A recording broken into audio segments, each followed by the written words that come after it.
अस्सलाम वालेकुम दोस्तों, hope you are doing well इंशाल्लाह। आज हमारा टॉपिक है anodontia. We were discussing the chapter developmental disturbances in oral region. Oral pathology में से है। पहले हमने देखा था what are disturbances in size, जिसमें हमने देखा माइक्रोडोंशिया वर्सेस मैक्रोडोंशिया, जो कि हम ऑलरेडी डिस्कस कर चुके हैं। अगर आपने वो नहीं देखा, वो मेरे चैनल पर प्रेजेंट है, आप जाकर देख लें। और आज जो हम डिस्कस करेंगे वो है एनोडोंशिया यानी डिस्टर्बेंसेस इन नंबर। अब ये क्या है? डोंशिया इज़ रिलेटेड टू टीथ। अब एनो मतलब दांत है ही नहीं। एनोडोंशिया है क्या? It is a rare genetic disorder, ठीक है, जो कि कैरेक्टराइज किस तरीके से होता है? It is a congenital absence of all the primary और परमानेंट टीथ। इसके अंदर हमारे पास प्राइमरी या परमानेंट जो टीथ होते हैं वो प्रेजेंट ही नहीं होते। अब किन किन सिंड्रोम्स के साथ एसोसिएटेड होता है उसमें हम देख लेते हैं कि एक्टोडर्मल डिस्प्लेसिया आ जाता है, क्रूजन सिंड्रोम हो जाता है, डाउन सिंड्रोम हो जाता है और एहलर्स डेनलोस सिंड्रोम आ जाता है। इसको आप इस तरीके से याद कर सकते हैं। एक शॉर्ट फॉर्म मैंने बना दी, सीड। इस सीड वर्ड का मतलब होता है कि when you are unwillingly giving something to someone, forcefully giving something to someone. अभी कंडीशन होती कब है? एनोडोंशिया ये एक ऐसी कंडीशन है जो कि एसोसिएटेड होती है और जनरलाइज डिसऑर्डर्स के साथ, यानी वो डिसऑर्डर होगा तब ये आपको रिलेशन देखने को मिलेगी। For example in hereditary ectodermal dysplasia, ठीक है, जो कि एक एक्स लिंक्ड रिसेसिव डिसऑर्डर है और मोस्टली इफेक्ट करता है मेल्स को। अब क्या होता है कि ये अगर ऑटोसोमल रिसेसिव हो, एक्टोडर्मल डिस्प्लेसिया अगर ऑटोसोमल रिसेसिव हो तो ये दोनों मेल्स को भी और फीमेल्स को भी अफेक्ट करेगा। लेकिन अगर एक्स लिंक्ड रिसेसिव डिसऑर्डर होगा तो वो सिर्फ मेल्स को ज़्यादा अफेक्ट करता है, मोस्टली, ठीक है, कर सकता है लेकिन मोस्टली मेल्स को अफेक्ट करता है। All features are basic to defects in the developmental of ectodermally derive structures. मतलब जो भी एक्टोडर्मली डिराइव स्ट्रक्चर्स होंगे उनके अंदर हमें डिफेक्ट्स देखने को मिल सकते हैं, हेयर के अंदर, स्वेट ग्लैंड्स के अंदर, दांतों के अंदर, ठीक है। अब एनोडोंशिया की फर्दर टाइप्स हैं। एक होता है टोटल एनोडोंशिया, एक होता है partial anodontia. What is total anodontia? Total से ही समझ आ रही है कि सारे दांत ही नहीं होंगे, जो कि बहुत रेयर होता है, एक रेयर कंडीशन है। ये मैंने आपको एक पिक्चर भी यहाँ पे प्लेस की हुई है एक। This is total anodontia as you can see, ठीक है ना। Moving forward to partial anodontia, जिस तरह मैंने भी आपको बताया था, पार्शियल से समझ आ रहा है कि कुछ दांत होंगे मिसिंग और बहुत सारे होंगे भी, सही, ठीक है। Congenital absence of one or more teeth, एक या एक से ज़्यादा दांत जो हमारे पास एब्सेंट होता है कंजेनिटली यानी इनहेरिटेड, ठीक है, hereditary. Most common form of anodontia is partial anodontia, also known as hypodontia और oligodontia. अब इसकी भी फर्दर टाइप्स आ रही है। पार्शियल एनोडोंशिया में दो फर्दर और टाइप्स आ गई हैं, एक हाइपोडोंशिया, एक oligodontia. Now what is hypodontia? इसके अंदर हमने देख लिया पार्शियल में कि एक या एक से ज़्यादा दांत मिसिंग होगा। अब हाइपोडोंशिया पे आ जाते हैं। इसमें क्या होता है? Lack of development of one or more teeth, यानी एक या एक से ज़्यादा दांत जो होता है वो नहीं होता, जिस तरह यहाँ पे देखने को मिल रहा है। This one is hypodontia, okay. आप ये देख रहे हैं इनके लैटरल इंसाइजेस नहीं है, ठीक है, नीचे भी दांत नहीं है, एक मिसिंग है। अब आते हैं हाइपोडोंशिया, इसको फर्दर डिस्कस करते हैं। मोस्ट कॉमनली कौन से दांत इसमें मिसिंग होते हैं, ठीक है। Lack of development of one or more teeth जो हम पहले देख चुके हैं। मोस्ट कॉमनली जो मिसिंग होते हैं वो होते हैं third molars, then maxillary lateral incisors and then second premolars. अब मोस्ट कॉमन में हमने कौन कौन सा देखा? एक थर्ड मोलर्स मिसिंग होते हैं, फिर उसके बाद आ जाते हैं मैक्सिलरी लैटरल इंसाइजर, जिस तरह हम यहाँ पर भी देख रहे हैं। यहाँ पे इसके मैक्सिलरी लैटरल इंसाइजेस नहीं है।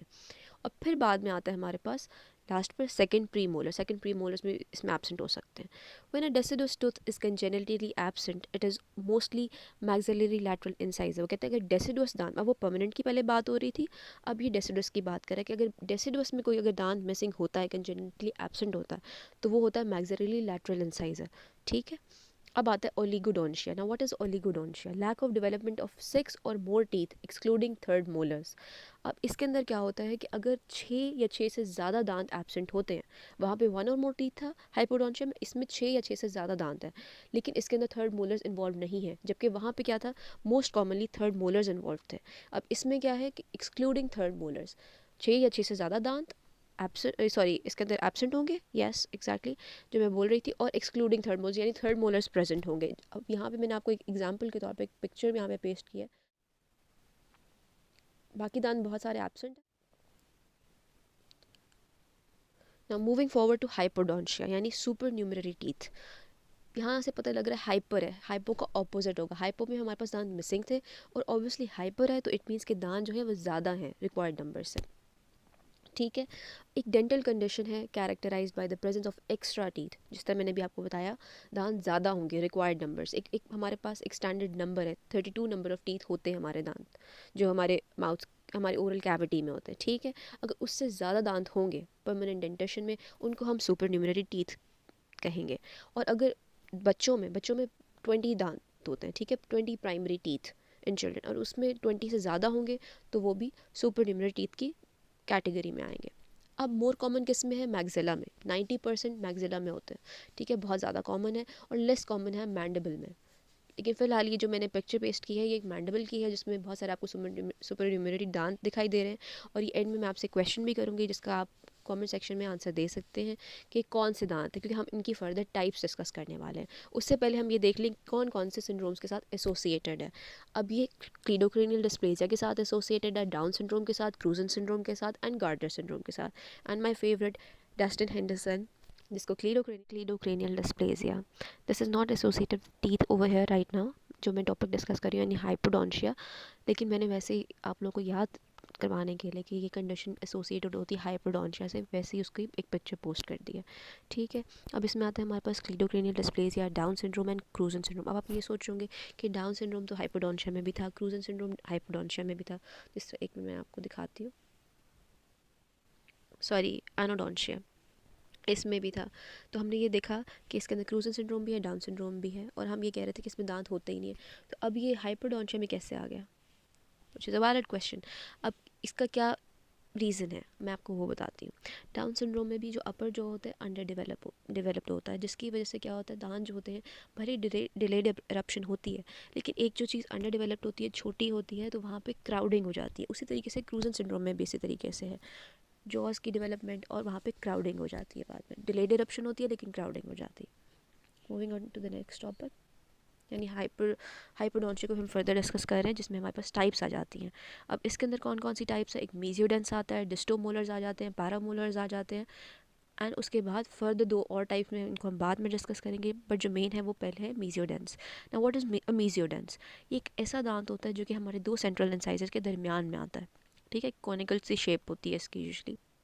अब मेसियोडेंस जो है एक supernumerary tooth है located between the maxillary central incisors, as I've already told you.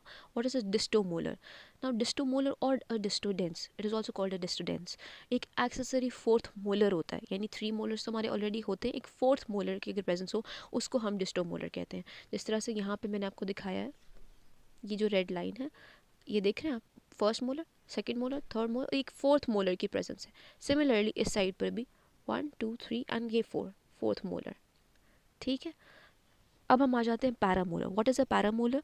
It is a posterior supernumerary tooth, यानी पीछे वाली साइड पर होता है, पोस्टीरियर दांतों के साथ होता है। अब वहाँ पे कहाँ पे सिचुएटेड होता है? लिंगुअली या buccally to a molar, molar के साथ लिंगुअली या बकली प्रेजेंट हो सकता है। अब आप इस कंडीशन में देखें, ये देखिए एक मोलर है, ठीक है, और इसके बिल्कुल साथ बकल साइड पर एक टूथ प्रेजेंट है जिसको हम कहेंगे सुपरन्यूमररी टूथ यानी पैरामोलर, ठीक है। अब हम आगे चलते हैं। These are also divided into two types according to their shape and size. अब shape and size के according ये दो हिस्सों में divide होते हैं, एक होता है supplemental और एक होता है rudimentary. Now supplemental जो दांत होते हैं हमारे, यानी ये जो हैं ये normal size के होते हैं और normal shape के होते हैं। जिस तरह से आप यहाँ देख सकते हैं प्रीमोलर के साथ ही यहाँ पे ये सप्लीमेंटल है दांत, सप्लीमेंटल सुपरन्यूमररी टीथ, ये भी और ये भी दो है ना, बायलैटरल, ठीक है। अब इनकी बिल्कुल नॉर्मल शेप है, नॉर्मल साइज़ है। अब आ जाते हैं रूडिमेंट्री पे। अब ये एबनॉर्मल शेप एंड साइज़, अब आपने मुझे बताना है कौन सी टाइप है, यानी अभी मैंने आपको बताया कि बहुत सारे सुपरन्यूमररी दांत होते हैं, उनकी टाइप्स होती है, जिस तरह मेसियोडेंस है, पैरामोलर है, डिस्टोमोलर है, ठीक है। अब आपने मुझे बतानी कि कौन सी टाइप है कमेंट सेक्शन में। इनकी क्या होती है? Abnormal shape and size. आप ये देख सकते हैं कि अगर आप सेंट्रल इंसाइजेस के सामने एक दांत है, अब वो सेंट्रल इंसाइजेस की तरह नहीं लग रहा, इसकी शेप कॉनिकल, इसकी शेप डिफरेंट है। इसी तरीके से और भी होते हैं, रूडिमेंट्री होते हैं, उनकी एबनॉर्मल शेप होती है और एबनॉर्मल साइज़ होता है। थैंक यू सो मच, आज के लिए इतना ही। इंशाल्लाह आगे हम फर्दर इसको लेके जाएंगे, और अगर आपको मेरा लेक्चर अच्छा लगा तो प्लीज़ मेरे चैनल को सब्सक्राइब करें, लाइक करें, शेयर करें।